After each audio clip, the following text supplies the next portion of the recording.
সুসংবাদ। কি আল্লাহ পাইছো, সুবহানাল্লাহ।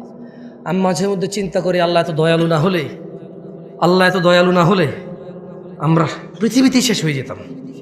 আল্লাহ তাআলা কোরআনে বলছেন, মনোযোগ দিয়ে শোনেন, ইল্লা মান তাব, ও চোরের দলেরা, ও জানাখোররা, ও নেশাগ্রস্তরা, ও অত্যাচারীরা, ও জালেমরা, ও ইসলাম বিদ্বেষীরা, ও আল্লাহদ্রোহীরা, ইল্লা মান তাব, সুযোগ সুযোগ, মহা সুযোগ, অফার অফার, বিশাল অফার। ওহো, কি ঘোষণা আল্লাহর।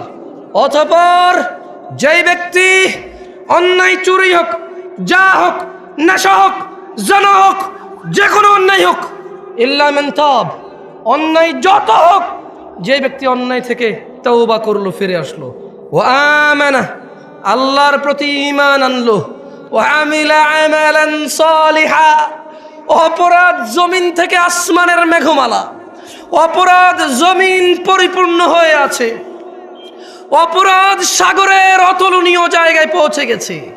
আল্লাহ বলছে, খালি ফিরে আয় রে, তোর অপরাধ কতটুকু অপরাধ তোর, ফিরে আয়, মাপ চার, ঈমান আন, ভালো কাজ কর।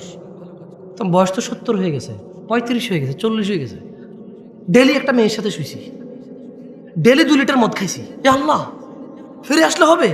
আল্লাহ বলছে, আরে শোন, যদি তুই ফিরে আসস, ঈমান আনস, ভালো কাজ করস, এগুলো তোর গুনাহ পৃথিবী সমান, ফাউলাইকা ইউবাদদিল, আল্লাহ তোর গুনাহ এগুলাকে মাপ তো করবে, সব গুনাহকে, ইউবাদদিলুল্লাহ সাইয়্যাতিহিম হাসানাত, তোর সব গুনাহকে, তোর নেকি নেই, তুই বয়স কম, মরে যাবে কিছুদিন পরে, বা তুই জানিস না 20 বছর বয়সে মরতে পারিস, তোর তো আমল নাই, তো তোর সব গুনাহকে আমি আল্লাহ নেকিতে পরিবর্তন করে তোর নেকির পাল্লা দিয়ে দেবো।